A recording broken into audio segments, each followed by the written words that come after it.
Hi, I'm Nikki, the Obsessive Bookseller. Welcome to my wrap-up for April 2023. This has been a really productive month of reading. I've had a lot of fun. I've been really enjoying most of what I've been reading, and I've been quick to DNF the books that just aren't working for me.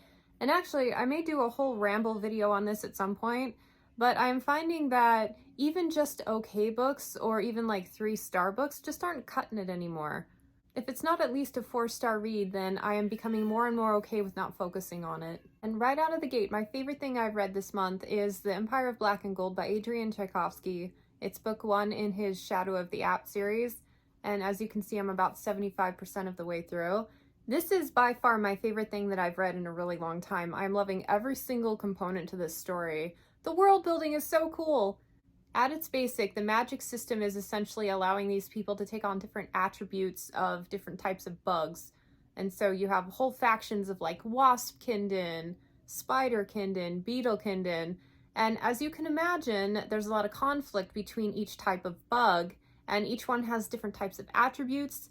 There's a collegiate dueling league and a whole bunch of really good fight scenes, and seriously, I am loving every single thing about this one. I can't believe that I've waited this long to read it. There was a buddy read going on for it in Fantasy Buddy Reads like 5 or 6 years ago, and I missed the boat on it. I am so sad because I could have had the whole thing read by now, but it is my physical read. I know the audio is supposed to be pretty good, but I don't care. I'm just enjoying like the tactile experience of sitting there with this book every night, making my way through it. Absolutely loving it, savoring it.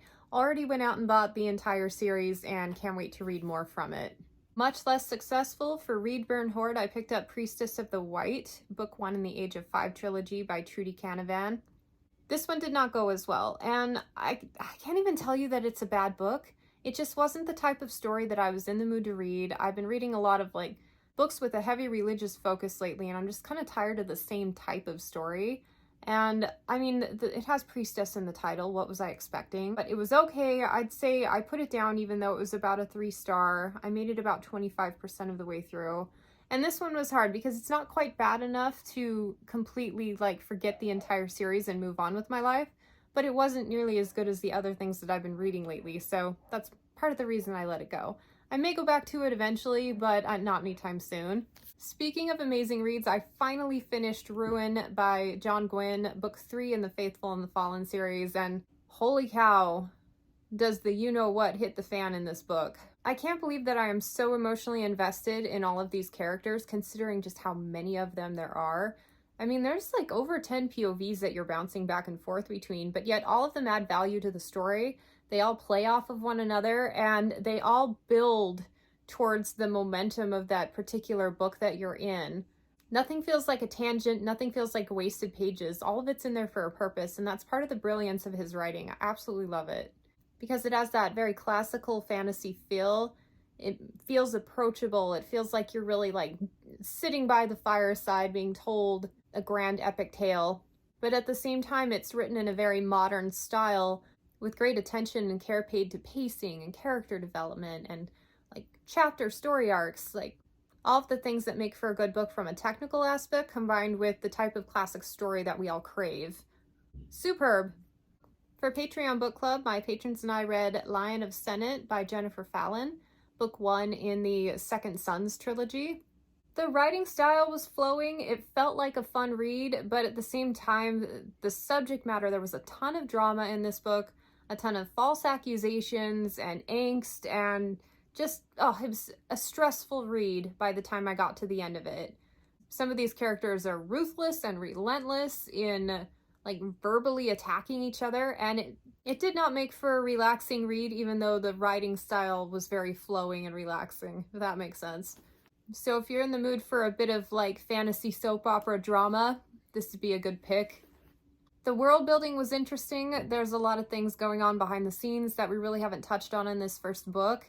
And even though it really was one of the most frustrating things I've read in a while, I still am curious to see what happens next. My patrons and I may continue.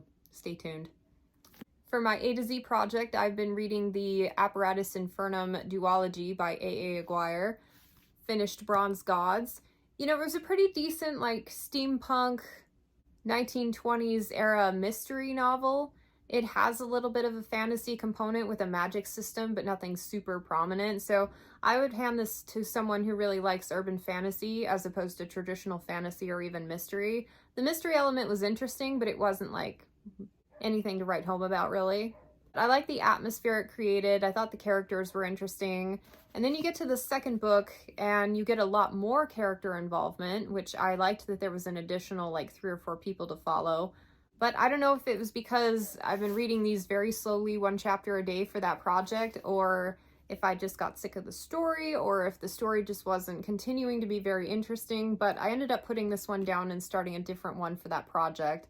And I'm about 40% of the way through. I'll probably continue at some point, but I needed a break from it. But had I not read it immediately back to back, I probably would have just breezed through it. This month I published my library TBR vlog. Read a ton of books for that one. I'll link it if you want to check it out. Like 10 different titles, and I had so much fun with that I'd like to do it again. So I've already kind of started building an arsenal of my TBR and what I'm going to read for the second episode of that. And I've also been reading a few for Project Sci-Fi this month, but that won't go live until next month, so I'll leave that a mystery for now. But that brings me to a couple of nonfiction books that I picked up. Year of Less by Cait Flanders.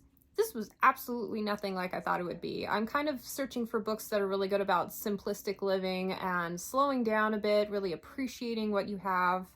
And I've also got a personal challenge where I'm trying to limit what I buy for the entire year. I'm only allowing myself 50 items. And so far I'm more on track than I thought I would be. But anyway, this book is less about decluttering and simplifying life and more of a personal growth exploration story.